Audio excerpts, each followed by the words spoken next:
Buhay na buhay. Magandang hapon po, mabuhay. Welcome to Palawan Wildlife Rescue and Conservation Center. Dami pong kilala sa tawag ng Crocodile Farming Institute. By the way, ako po si Cristel.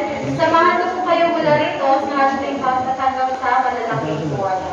Ito naman po si Rio, R.I.O. A male saltwater crocodile which was caught in the Yutuban River, Batarasa sa southern part po ng Palawan.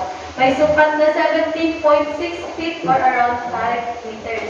Ito naman po yung kanyang totoong balat, pero wala na pong commercial value.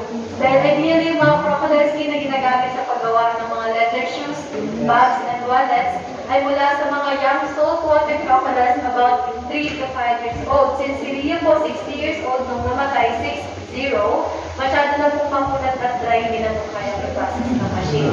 And i-clarify ko lang din po, na dito sa center, hindi po kami license na kumatay ng buhaya para sa kanilang mga kanay o sa kanilang mga balat.